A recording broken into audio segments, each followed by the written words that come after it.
संदायिनी चित्रूपी वरदेवता भगवती श्रीराजराजेश्वरी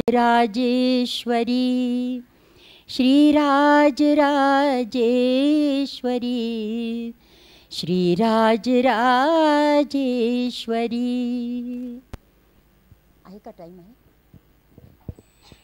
रंजनी निरंजनी मनोरंजनी शिव रंजनी रंजनी निरंजनी मनोरंजनी शिव रंजनी शंभुमोहिनी शांभवी चंद्रशेखर मनोहरी कारुण्यलावण्य कादंबरी कारुण्यलावण्य कादंबरी करुणाविलासिनी कादंबरी करुणाविलासिनी कादंबरी कादंबरी अम्बा कादंबरी कादंबरी अम्बा कादंबरी माहेश्वरी अम्बा माहेश्वरी कारुण्यलावण्य कादंबरी कारुण्यलावण्य कादंबरी करुणाविलासिनी कादंबरी करुणाविलासिनी कादंबरी रंजनी निरंजनी मनोरंजनी शिव रंजनी।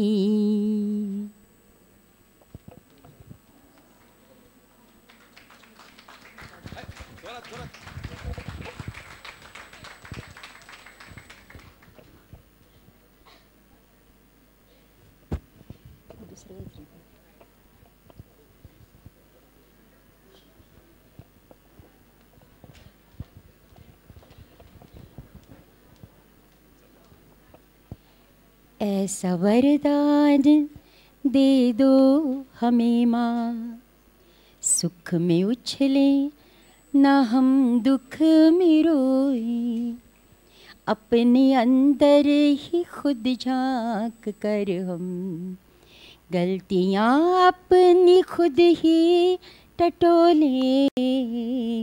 ऐसा वरदान दे दो हमें माँ, हो सके तो करें हम भलाई, हर बुराई से बच के रहें हम। नेक राहों में आए जो मुसीबत, हंसते हंसते ही उसको सही हम, हंसते हंसते ही उसको सही हम। हर बेगाने को कर ले जो अपना, मधुर वाणी हमेशा ही बोले, अपने अंदर ही खुद झांक कर हम गलतियाँ अपनी खुद ही टटोले। ऐसा वरदान दे दो हमें माँ, हमको कुंदन बना दो भवानी, हमको कुंदन बना दो भवानी। लाख चाहे पड़े क्यों न तपना, कुछ भुगतान हो जाए पिछला, कुछ अगला संवर जाए अपना, कुछ अगला संवर जाए अपना। तेरी करुणा की गंगा में मैया, सारे कर्मों की हम मैल धोई, अपने अंदर ही खुद झांक कर हम गलतियाँ अपनी खुद ही टटोलें, ऐसा वरदान दे दो हमें माँ, ऐसा वरदान दे दो हमें माँ। हाँ, जोरात जोरात, जरा जोरात हो दे। हाँ, और थोड़ा जोर से। When I come on the stage, थोड़ा जोर से होना चाहिए। ऐसा किसी ने बोला नहीं। Okay, anyway, after lunch session, so we want all of you to remain and regain your vitality, enthusiasm, energy level high. Again, I repeat about the mobile phones. We are getting lot of complaints from your neighbors saying that you're distracting the sessions by using mobile phones in between. So it's my humble request to all of you to please switch off your lovely mobiles. All these centuries and millions of years ago, there were no mobiles, still people were surviving and they enjoyed the life, so we can enjoy life. Again, I repeat, don't keep so big hype about yourself. We can manage. But if there is really some exigency, you can please make a call by going outside. Don't disturb your neighbors. So let's begin. I hope everybody has a good food and good people around. Good food, good people. That's all beautiful things. And if you want to lose weight, what the doctor tells, don't eat fast. Correct? And when you want to gain weight, doctor tells, don't eat fast. Okay, with this anecdote, let's go to our next speaker. Actually, Vaidya Hitesh Jani was supposed to give a presentation, but he has deputed Dr. Karishma Narwani. And the topic for this session is genetics and genetic engineering in Ayurveda with respect to Garbha Sanskar. Again, a very big topic, interesting topic. And let me remind all of you before I read out her biodata, all cameramans are awake, camera is rolling around, and everything is going on live on YouTube. So people who are going to watch you, they may say, "Tikade काय झोपायला गेला होता का म्हणून." So, असं होऊ देऊ नका. Please be awake. At least keep your eyes open. You can sleep with your eyes open, okay? A brief biodata. Director of Garbha Vignan Anusandhan Kendra Jamnagar. Chief Physician Prabhaben Arogya Kendra Jamnagar. Director Krupa Clinical Research Unit of Panchagavya Ayurved Center. Honorary Physician and Consultant for Samarth Bharat Project of Vidya Bharati at Surat and Gandhidham. Consultant Rashtra Sevika Medical Center at Ahmedabad.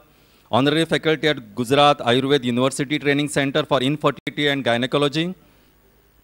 And she has a beautiful publication, Uttam Santati Vignan, Prenatal and Antenatal Music Series also. She has presented papers in national and international conferences on Garbha Sanskar. Ladies and gentlemen, please welcome with a big round of applause, Karishma Narwani. By itself, she's a big charisma.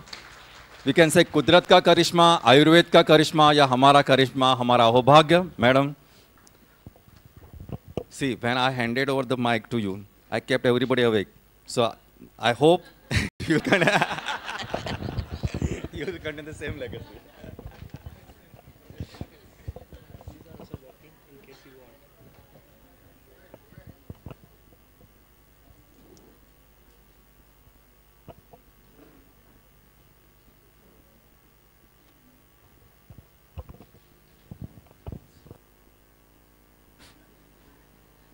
सबको नमस्कार.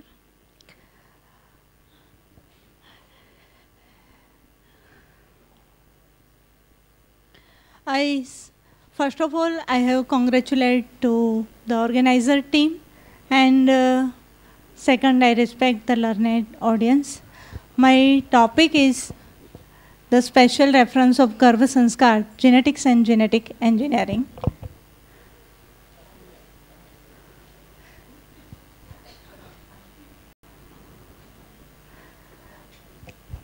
Dr. Hitesh Jani, he is the chairman of Garvigyan Anusandhan Kendra, and myself, Dr. Karishma Narwani, director of Garvigyan Anusandhan Kendra, jointly work on Garbha Sanskar from last 14 years.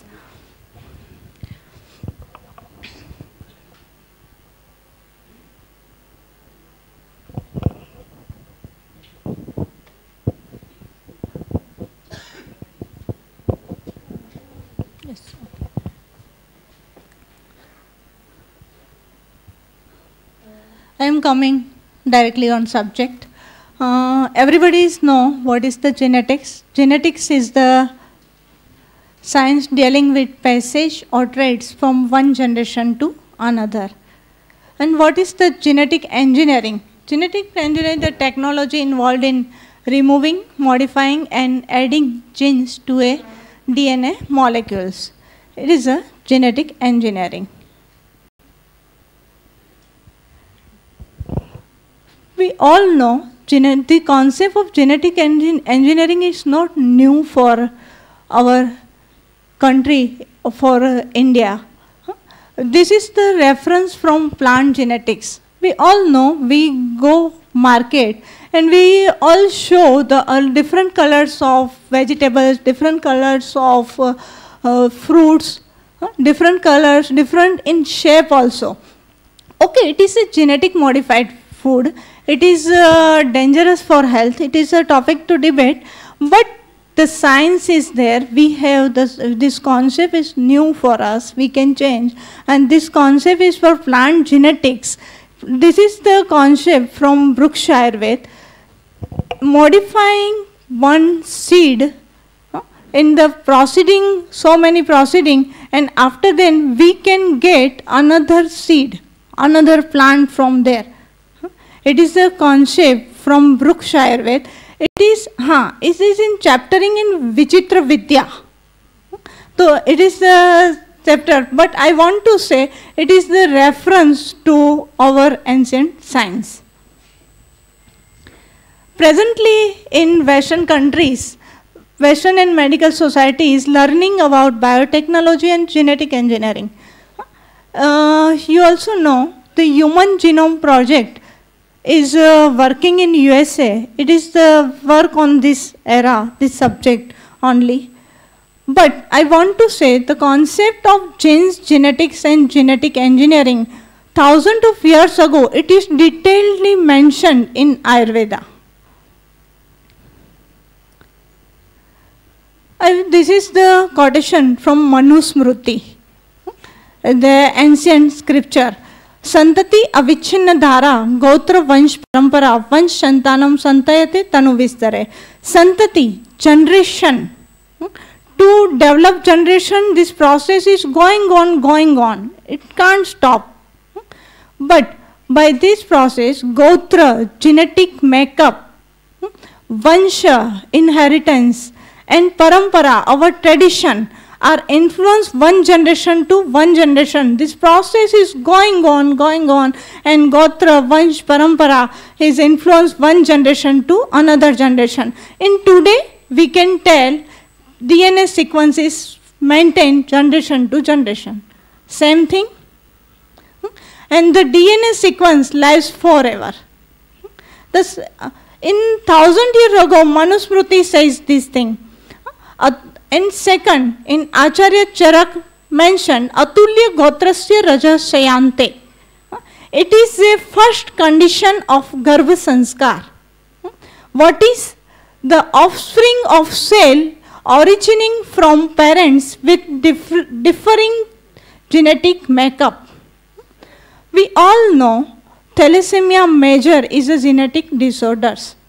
If both have thalassemia minor, so his next generation is influenced thalassemia major. Thalassemia minor is a single gene disorder. So both genetic makeup is same. So they influence her next generation thalassemia major. So this is the first condition, atulya gotra. Gotra yani genetic makeup. Gotra means genetic makeup. So if this is same or if it is diseased, so it can influence genetic disease to another generation. These are very 21 disease genetic disorders. So in Ayurveda, Acharya Charak mentioned which part is defective in sperm and ovum, in chromosomes, or in DNA, which part is defective, so which disease can occur in next generation. It is detailedly mentioned in Acharya Charak in Charak Samhita. This is the chapter. Charak Samhita, Shushru Samhita, Kashyap Samhita. This is the one portion is Sarir Sthan. This is the name of the chapter of that. In the second chapter is Atulya Gotriya Adhyay. In Atulya Gotriya Adhyay, it detailedly mentions how genetic disease occurs. And which part is defective and which anomalies occur in next generation. And then second chapter is Shukra Shoni Shuddhi Sharir. In Shukra Shoni Shuddhi Sharir, in detailedly how sperm and of ovum can be purified. And for this procedure, by this procedure of Shuddhi, we can resist the genetic disorders also. I have the case study of that also. I have present front of you. But this is a reference in Shukra Shoni Shuddhi Sharir how we can do prenatal Shukra Shoni Shuddhi. And third chapter is Garbhavakranti, embryogenesis. Embryogenesis, how embryogenesis or during embryogenesis, how organogenesis occur is also detailedly mentioned in Garbhavakranti Adhyay. And fourth is Garbhini Vyakran, antenatal care, Garbhini Paricharya, detailedly mentioned Acharya Charak, Acharya Shushrut, and Acharya Kashyap also. So this is the in Ayurveda. Bij, the concept of Bij Bhag Avyav, sperm, ovum, Bij Bhag, chromosomes and DNA, RNA also defined in all classical Samhitas in all reference. And which trait, the characteristic resulting from gene expression is also defined in Acharya Charak. I want to say this is the science we have. Bharat has the science because Bharat has a science of Ayurveda. So this is a science of genes and genetic engineering. And this is the quotation from Manusmruti. Etat desasya prasutasya sakasat agrajanam means the person, each and every person have to develop his and her quality, his character, is the optimum level. They have to be example for others. It is a order, it is a duty of us. It is mentioned in Manusmruti. So how it occur? It is only occur by Garbha Sanskar. It is only we can do. Because Ayurveda is also mentioned the science of best progeny, Uttam Santati. What is the rules and regulation for that? What is the before pregnancy and during pregnancy? What is the rules for diet? What is the rules for daily routine? Which rules and regulations he or she, they both have to follow during prenatal period, and during antenatal period she has to follow for breast progeny. Is detailedly mentioned which quality he or she desire, so they have to which rules and regulation they have to follow. Our Rishis are scientists. They are genetic engineers. They do these procedures and get the best progeny, and we can show the Samartha Bharat. They can get this injury. The procedure of that is called Sanskar. Sanskar is not only external features, customs only, but Sanskar is a scientifically procedures to get best progeny. Like yesterday is mentioned so many examples. Abhimanyu, Prahlad, Shiv Kumar has mentioned so many examples. This is our Rishi do these procedures and get like this progeny. The definition, what is the definition of sanskara? In according to Ayurveda, samyak karoti, to balancing. And sanskaro hi gunantaradhanam, to enhancing positive qualities, is the definition of sanskar. And when I am talking on Garbha Sanskar. So these procedures for 4 steps. First of all, Garbhadan Purva Sanskar. It is a procedure for 90 days when sperm and ovum, spermatogenesis and oogenesis, the procedure occurs in body. And second is Garbhadan Sanskar, method of impregnation. And third step is Sagarbha Sanskar, antenatal care. And fourth is special procedure given in our ancient science, is a special procedure for Sagarbha to do sanskar on Garbha. First of all, prenatal stage, the procedure Deh Shuddhi by Panchkarma therapy for prenatal stage, cellular cleansing procedure. And first of all, and second is Nadi Shodhan. This is the prenatal step. What we do? We correct the material for fetus, Rutu, Kshetra, Ambu and Beach. We correct this material. Very simple. Material is good, so the product is good. So we correct this. And Nadi Shuddhi, Ayurveda mentioned 6 factors for fetus. Matruj, Pitruj, Rasas, Sattvaj, Satmaj, Atmaj. This is the 6 factors for fetus. So we have to correct this before conception. So this is a procedure of Nadi Shuddhi for that. We can correct Satvaj Bhav, Satmaj Bhav, Atmaj Bhav, Rasaj Bhav.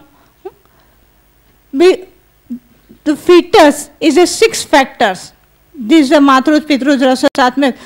It means fetus is a hardware, this bunch of 6 softwares. So we have to plan, prenatal plan, we have to correct these softwares. And after then, second procedure is Garbhadan Sanskar. Garbhadan Sanskar is a procedure, is a ritual for invite the bed spirit, for invitation to bed spirit. So it is the resolution for that time, the time of impregnation.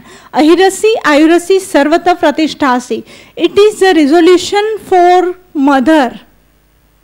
It means ki Ahirasi, Ayurasi means the best cosmic elements is come in my fetus.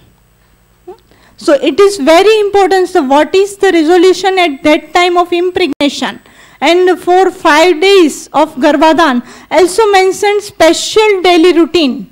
Special diet is also mentioned, Acharya Charak.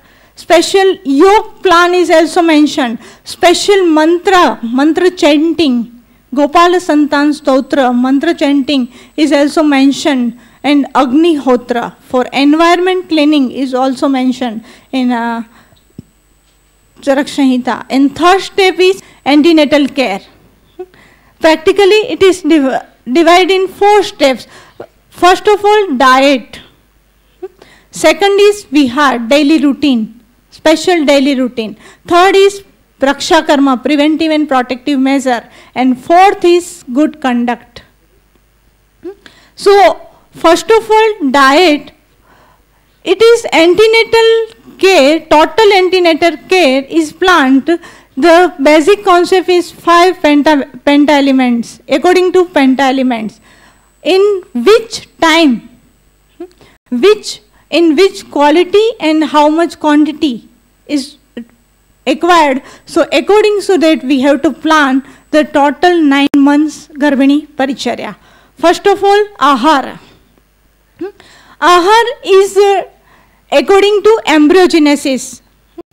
During pregnancy, 3rd month, the organization heart developing is there. So, define the fruits like radya, pomegranate, grapes is also required at that time. Panchame, Mans and Rakta Dhatu Upchay is there. At that time, some cereals is required for Mans and for some iron supplement required for the Rakta Dhatu Upchay. Not only for nutrition, diet is not only for nutrition. Panchame manah pratibuddhatara bhavati also there. So ahar, जैसा अन्न वैसा मन. Ahar is also develop mental quality, sattva, satmaj is also developed in during your intrauterine life. So we have to also knowledge, we have not only physical, not only nutrition, we develop by their mental quality also. So this is the concept of diet. The no, or also we can plan according to the no occurs any complications to mother and best nourishment of fetus. Second thing is vihar, daily routine. The first point of listening. We all know 40 days fetus, everything is listen, can be listened. So what is the reference in Veda? Atharved mention Garbhadan Sukta, Garbhadrohan Sukta. If Garbhini, if pregnant lady hear this Sukta, it is the best development of fetus. Veera Prasuti Sukta is mentioned in Atharveda. It is useful for developing the mental quality of fetus. So this is the in Veda. Jyotish Shastra also says something. During pregnancy, every month specific planet is effect on that pregnant lady. Like during 5th month, Chandra, moon is effect on during 5th month, moon is effect, and development according to Acharya Charak, Panchame Manah Pratibuddhat Bhavati. So relation of mind and man, we all know the relation of mind and man is directly relation. If see here Chandra Sukta, Chandra Shanti Mantra, so effect on mind development. So it is a reference from Jyotish. So all this reference, Garvigyan Anusandhan Kendra, develop a CDs and special ragas and effect on man, Veena Vadan. So when instrument, which instrument is important for every time. And second thing is Vihara is yoga. Yoga for mother's well-being, fetal nourishment, and for it is also in Garvigyan Anusandhan Kendra. This procedure is regularly the pregnant lady is doing there. And Vihara, third point is clothing. Colors is also important. During every month, color is also effect. Ornaments, metal is also effect. Panchame Manah Pratibuddha Bhavati, effect of Chandra, and the ornaments is by pulse. So it's effect. Scrubs, aroma is also effect. When sandalwood, when lodra is also important for fetal development. Third thing is Praksha Karma, preventive and protective measures. Our 16 sanskaras in Simanto Nayan Sanskar is for Raksha Karma, preventive and protective measures. And then Sadvruta. 87% of mind development in intrauterine life. It is depends on mother's mind, because fetus and mother between a psycho-neuro relationships. So what she do is very important at that time. What she hear, what she thought. So the activities its effect on to develop in fetus different type of smartness. The activities, when the activities of nature related, Panch Tattva related, so it is develop the nature smartness. When counting, it is develop the number smartness. So this is the program for antenatal ladies. But concept is there, she has to pleasant mind. On our ancient history, not only for talk on physical or mental development, they also the example for knowledge transmission. Abhimanyu is the example for intrauterine, when knowledge transmission procedure is also can be done at that time. It is an example for that. And we can see by technology what effect. This is the picture of music. Rock music is hearing in the child during the 26th week, and after 1 hour she has listened this sukta, and you can see the difference between both pictures. So by technology we can see what we do and which effect on the effect. So we have to develop this programming for there. This work is going on in Gujarat, multicentric research work, in Gandhidham, in Surat, in Jamnagar. So we can assess physical, physiological, immunological and overall health. In the 376, these are not only antenatal period, from prenatal to postnatal period. The data of only that. So the 376, we have assessed the weight gain during pregnancy. We all know 10 to 12 kgs weight gain is almost normal, so we find the 93% in. We have the hemoglobin level, 10 to 12 is almost normal. So we get the 94% cases. Normal delivery in 79, particular 9 month, we have Panchkarma procedure, Basti Karma, Madhutelik Basti. So 79% we found the normal delivery. Establish of lactation, my previous lecturer also says the importance of lactation. 93% cases we show the normal establishment and the quality Stanya Sampat. Normal weight gain, 84%. So 2.5, between 2.5 to 3.5 is almost normal. Developing a milestone, 100% is almost normal. Teething, immunological status, how much doctor visit is there. So 32 childs have to visit during first 3 months and second 3 months, during 6 months. 32 child have some problems, but another child has no any complaint in first year of her life. Specific observation of teething also, Indian Council of Medical Research, we compare with this chart. Specific observation, we find 84 second paras is there. They have one child. So we have do the comparative study between them. So observation is there, the general physical health is good, immunological status is so good than first child. Daily routine activity of the second child remain almost effortless. It does require so much effort in first child. Its understanding and grasping power is good, and comparatively they have developed it early age as compared to first child. Pronunciation is also clearer than first child. This is the type of deliveries data. First of all, cesarean section is 40 and second is the cesarean section is 13, and type of different type of labor. Comparison of weight of baby at the time of birth. You can see what is the difference between first and second. Comparison of child frequency visited the doctor. First child you can see, and second which follow the Garbh Sanskar. What is the effect of Garbh Sanskar is you can see. This is the website of this. This is the other website we have developed. We have developed the one model also like Manashakti. For this, we went our classic have described any environmental. So we have take the model as a Vedgar Vihar at the Garbhadan Sanskar procedure. Finally, I want to say mother roles is very important for her best progeny.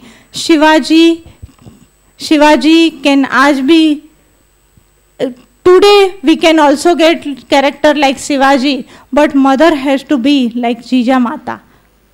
If we want to get Samarth Bharat, Samarth Rashtra, so we have to think about child, because Upanishad says, Balo hi balam rashtrasya.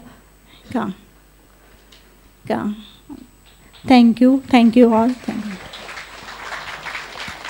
Hey, Zara Zorat. See, first of all, this afternoon session, and Madam has precisely perfected the time management. Absolutely, Madam, so nice of you. May I request Srimati Vardata Vedak to present a memento on behalf of us. She's a life devotee of Manashakti. Camera, light. Hey, Saukash.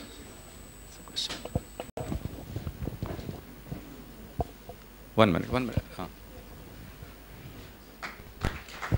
जरा जोरात होऊ द्या, सगळी झोप निघून जाईल. या थोडंसं all your acupoints, acupressure points, let them get stimulated and all become more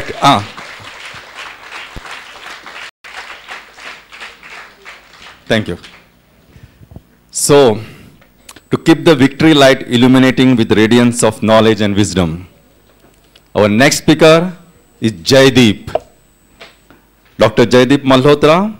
She has been the president of Indian Menopause Society in 2016 and of Aspire, Asia Pacific Initiative on Reproduction in 2014. She is the vice president of Indian Society for Assisted Reproduction, then Indian Society for Prenatal Diagnosis and Therapy, South Asian Federation of Menopause Societies. She is also editor of Journal of South Asian Federation of Obstetrics and Gynecology. She is regional director of South Asia Ian Donald School, Croatia. She has been the vice chairperson of Indian College of Obstetrics and Gynecology. She is also member of FIGO Committee of Reproductive Medicine. Such a divine and enlightened personality to bless this august gathering at this auspicious occasion. Let's welcome Madam with a big round of applause.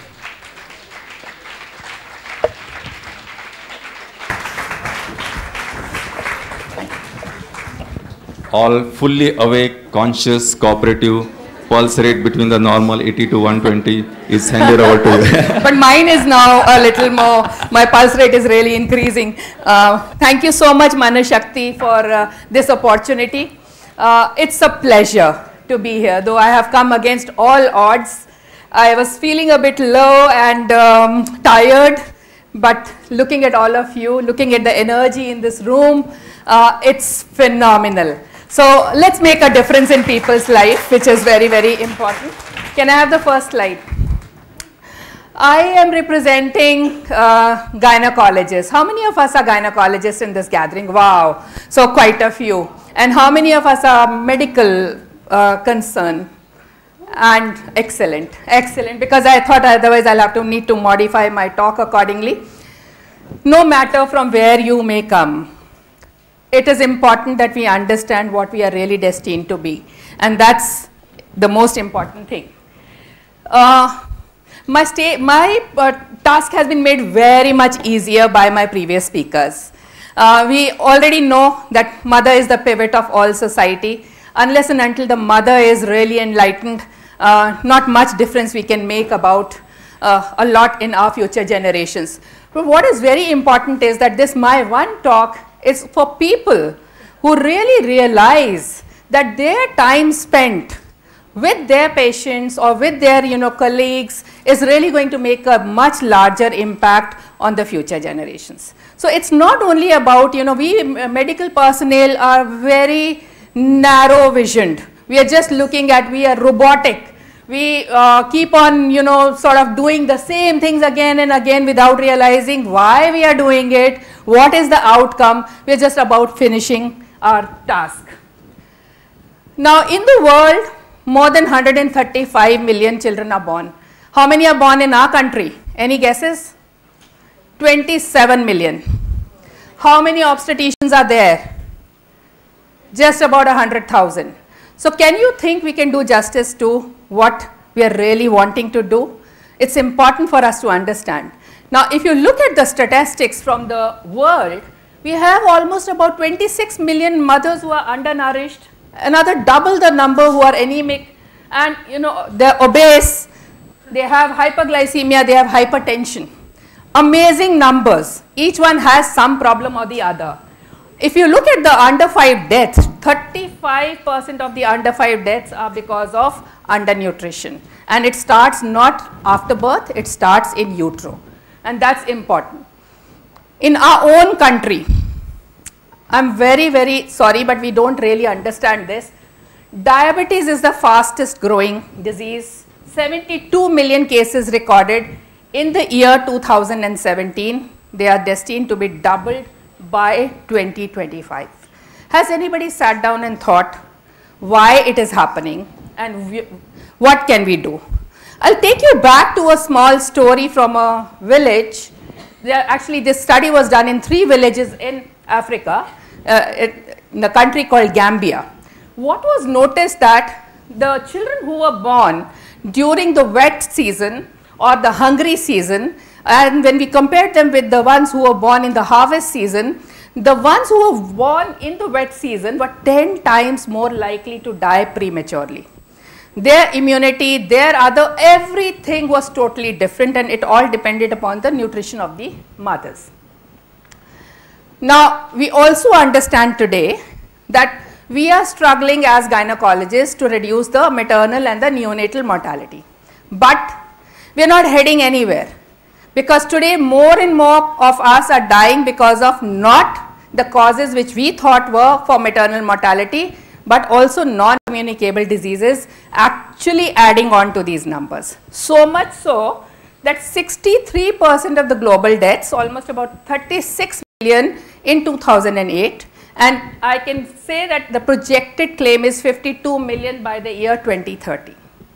So there is mounting evidence that the non-communicable diseases also are a much more contribution to the maternal mortality.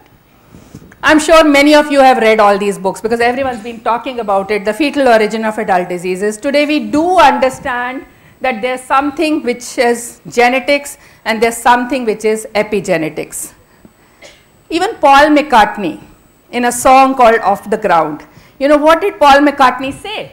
He said that though it takes a lot of power to make a big tree grow, it doesn't need a pot of knowledge, because a seed knows what a seed must know. Now, the seed knows what a seed must know, but if you grow that seed in the different environments, is the seed going to be that big a tree? No, how you actually nurture it is also very important.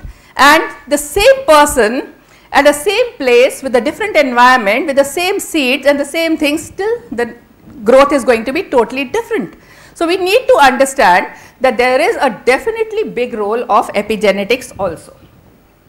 So, ladies and gentlemen, there is genetics, which is the hardware, and there is epigenetics, which is the software. Interplay of both has to be optimum, and we need to really customize it to optimize the results, which is very important. This was actually told in the morning by Dr. Sanjay Gupte. But if I tell you that this mouse, which really appears to be very healthy, is much more prone to diabetes and cancer, how will you take it? We really need to understand that the methylation pattern also is very, very important. Also, what we need to understand is that the DNA methylation, which we were very well understood in the morning, has a lot of things, roles to play about gene expression. Now, many genes are expressed at various stages, which are important, and there are many reasons for those gene expression. Now, and there's a huge link of this DNA methylation pattern and the human diseases, whether it is lupus, schizophrenia, diabetes, cancer, and so on. So all those have a huge link with the methylation pattern, and what we haven't understood, or we actually did not want to understand, was perinatal mental health. I recently attended a conference in Bangalore. I don't know whether Prabha is here or no. I was very much, happy to be invited by her to Bangalore for a Mars conference, again on perinatal mental health. How much research is going on that how perinatal mental health actually leads to a lot of gene expression.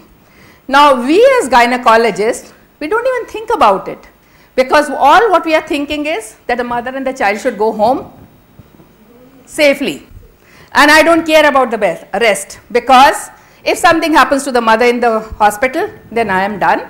I will be the punching bag, and so on, and there are many other issues. How many of us know Audrey Hepburn? She was born during the famous Dutch hunger winter, but we don't know that all her life she suffered from anemia, respiratory illnesses, and edema. And people who were born during that period also had a lot of things according to the timing of exposure, whether it was preconception, infertility, first trimester, obesity, heart disease, and so on, and insulin resistance. So what we need to understand today is that whether it is overnutrition, undernutrition, or hypertension, hyperglycemia, and all these things which we have, during pregnancy or before pregnancy have a direct relationship with the outcome of the babies who are going to be born. So we need to really look at them in a much more different way. So that's undernutrition, how it plays its role here. So if you see whether it's from maternal or the other factors, all what it will do is that the baby is more likely to have hyperlipidemia and hypertension, obesity and insulin resistance. So the foundation is laid in utero of your child. So you really need to do something more than this, because it's a dual teratogenicity, whether it is undernutrition or overnutrition. Now most of us will tell, please come to me when your pregnancy is established. If I now tell you that even early antenatal care is too late to make any difference in this woman or in her child's life, which is very important for us to understand. Why? Because early antenatal care is too late to prevent many of the birth defects. The heart starts to beat by 22 days. The neural tube closes by 28 days. Palate fuses by 56 days. It is too late to prevent any implantation errors. Hypertension, PIH is because of that. It is too late to restore any allostasis. So preconception care is the one which should be really looking at, and I was very happy that my friend Karishma was talking about it, because that's important, that we all talk the same language and we practice similarly, so that the outcome all over the country is much better. So let us see how our time invested is going to bring about the changes in the progeny. So if you are investing your time in the preconception period, that is the value you will get in the outcomes. As you go down, pre-implantation, first trimester, late pregnancy, minimum. So that's important, that optimizing before a patient gets pregnant is very important. Let us now translate it the other way around. And if you see here, pre-pregnancy, pregnant and adulthood, that's disease and disability. Minus 12 weeks to plus 8 weeks is the crucial period. And this is a time when if we give good attention to the couple who's going to have a baby is very, very important. Periconceptional period, very important again, because that is the place where a lot of organization of the DNA, epigenome, mitochondria, metabolism takes place. All that histones we were talking about, or the epigenetics we were talking about, is happening during this period. So now if I come back and say that it is nice to optimize the BMI, whether it's low or high, would give you a good outcome. Let me again scientifically try and convince you. Now these are the eggs from a woman who has been, let's say this is normal and this is after dietary fat. Can you look at the lipid deposition in the eggs? Look at the mitochondria after a lipid and sugar diet. Look at now how it replicates into a DNA change, meaning epigenetics has made an impact on the genetics of this person. So that's important. Now let's go ahead and see again. Look at the mitochondria. This is the mitochondria in the egg of the woman. Nice, normal diet. This is a high fat diet. Look at what has happened. And mitochondria are the energy providers of a cell, and that their reorganization is really very important. Don't leave the male behind. Husband is also equally important. Now look at how a man's weight is going to affect. There will be decreased pregnancy rates. I am an infertility specialist, I am worried about it. There will be increased pregnancy loss, and if I am doing IVF, I see that there are much worse embryos which come out of such couples, where the husband also is obese and has multiple other issues. Now if the paternal, like the husband, has obesity or has an impaired glucose tolerance test, offspring will definitely have. So again, it's optimizing the couple which is very important, not only the mother. So we must concentrate on both of them, not only those, the female partner. So we must call both of them together. Now those of us who do IVF, we have seen that the couples who are very stressed or have multiple other problems, the embryos which come out are of the worst quality. I have seen many labs, and in our own lab also we play music, because stress to the embryos also actually has an effect on the outcome of the pregnancy. So that's also again very important for us to understand. So I'd like to summarize here and say that it's the prenatal factors like preeclampsia, maternal nutrition and in vitro fertilization, along with the perinatal factors and then the early childhood, which will all have a role to play on how the adult risk factors for the diseases will come up. So we are not only worried about delivering a baby healthy, we want that this baby should be a healthy individual later on in life, so that the burden of non-communicable diseases, the burden of stress, the burden of many other, this road rage, there are all kinds of aggression in our society, it's all coming up in utero itself, and that's why all these stories about Abhimanyu and so on. How many of you have read this book, The Brave New World by Aldous Huxley? It's almost more than 60 years before we came into ART, and at that point of time Aldous said that fetuses will grow in a special broth. So you can alter the broth where whatever you want as an outcome of this pregnancy, let's say if you want chemical engineers, they will, these fetuses will actually be treated to tolerate lead and cadmium much easier. If you want pilots, they will, take the gravitational forces much better. And all this was written many, many years back, which might be coming true in the near future.